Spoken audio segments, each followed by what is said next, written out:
রাজু বলটা এদিকে মার। আচ্ছা ভাইয়া মারতেছি। ইয়া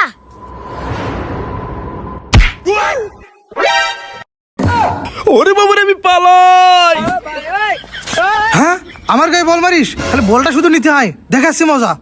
হ্যাঁ বলটা তো এই লোকটার গায়ে পড়ে গেছে, যাই বলটা নিয়ে আসি। এই যে ভাই এই বলটা আমার, আমাকে দিয়ে দেন। হ্যাঁ বলটা আমার গায়ে মারছস, আমার আইসক্রিমটা নষ্ট করছস, আবার বল নিতে আইছস, যা তোকে বল দিব না। হ্যাঁ আমাকে বল দিল না। এই বলদার লোকটা সবসময় আমার বল নিয়ে যায়, আজকে আর একটা উচিত শিক্ষা দেব। কি করি আইডিয়া, এই তো এখানে ময়দা, আমি দুই হাতে নিয়ে নেই। এ ভাই ভালোই ভালোই বলছি, আমার বলটা আমাকে দিয়ে দেন। হ্যাঁ তুই আমার ঠের দিতাছস, যা তোর বল দিব না। হ্যাঁ হ্যাঁ বল দিবে না, দাঁড়াও দেখাচ্ছি মজা। এই নাও এই নাও। এই ছেলে এটা কি করলি, আমি তো চোখ দিয়ে দেখতে পাইতাছি না। হ্যাঁ হ্যাঁ আমার বল আটকাও, এখন বুঝো মজা। আমি বল নিয়ে পালাই।